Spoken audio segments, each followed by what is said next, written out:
Bom, nós temos uma visão positiva em relação ao cenário econômico e, obviamente, em relação ao comportamento dos preços de ativos. Mas isso não significa que essa melhora ela é linear, ela é isenta de ruídos e volatilidades. Então, na nossa visão, o mês de abril tem algumas coisas que a gente precisa monitorar com cuidado, principalmente do lado da política, principalmente do lado da questão da aprovação de reformas. Tem alguns eventos importantes ao longo do mês de abril que podem gerar alguma volatilidade. Tem a apresentação do relatório da reforma da Previdência,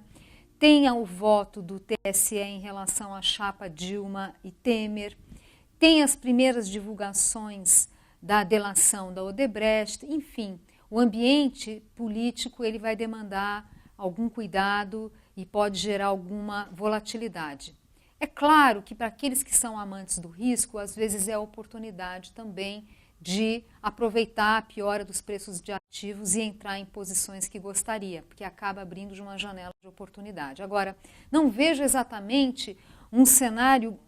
realmente negativo, eu acho que tem que apenas estar preparado para alguma volatilidade. Porque a gente vê hoje o cenário internacional com algumas coisas importantes e a gente sabe que preços de ativos, curva de juros, câmbio, bolsa, tem uma influência muito grande, é muito influenciado pelo cenário internacional. E hoje o cenário internacional tem de fato um desenho mais favorável, uma menor preocupação em relação a governos extremistas de direita, né?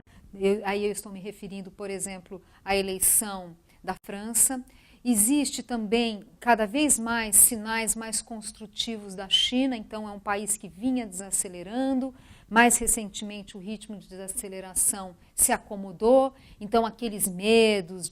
do hard landing, né, do pouso forçado, em que a economia tem uma desaceleração muito forte com repercussões no comércio mundial, nos preços de commodities, isso realmente não está no radar mais.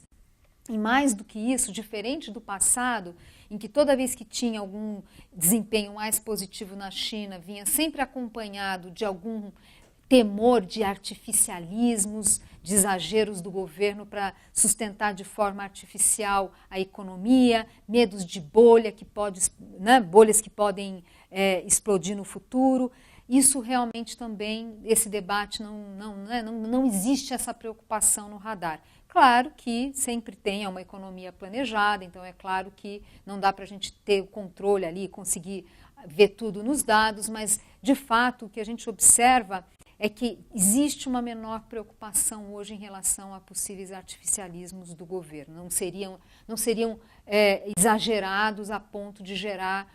um crescimento que em breve vai se mostrar artificial. Então, esse cenário ajuda bastante, dá uma sustentação para preços de commodities, gera um outro olhar do estrangeiro em relação a economias emergentes, que, por sinal, o sentimento tem sido cada vez mais que o pior passou para o mundo emergente. Claro que tem histórias ruins aqui, nós tivemos recentemente notícias ruins da África do Sul, com mudança do ministro da Fazenda, tem ruídos, tem México que leva os seus sustos também, mas grosso modo o sentimento em relação a países emergentes é realmente de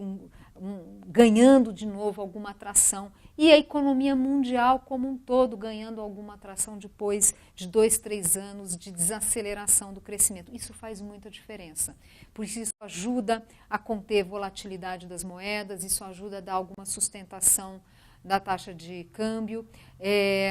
menor volatilidade da taxa de câmbio. Falando rapidamente de Estados Unidos, apesar de todo o ruído, de todas as incertezas que vieram junto com a eleição do Trump,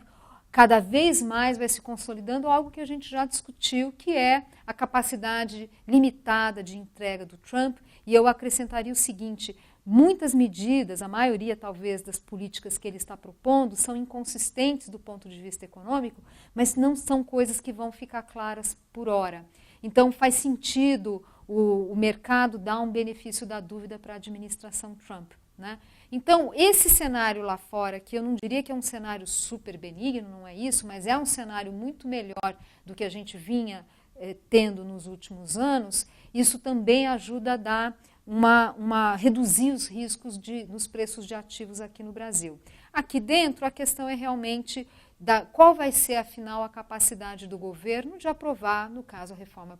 da Previdência, que é essencial para a estabilidade macroeconômica. E, finalmente, um último comentário sobre o Banco Central, que se mostra cada vez mais sensível à fraqueza da economia, e é possível isso porque a gente, de fato, tem uma inflação bem comportada, expectativas de inflação bem comportadas, permitindo, portanto, que o Banco Central gire, né, para um olhar, né, um peso maior para o comportamento da atividade, e aí um Banco Central que provavelmente vai acelerar o ritmo de corte de juros. A nossa visão é que a gente deve chegar em meados do ano com uma taxa de juros ali de um dígito, em torno de 9,5%, que eventualmente o Banco Central vai até continuar cortando juros, uma vez que a gente tem um cenário, que eu espero que se materialize, de aprovação de reformas, e aí a possibilidade de mais corte de juros. Então, grosso modo, é um cenário benigno, apenas alguma atenção para alguma volatilidade no curto prazo em função de eventos políticos.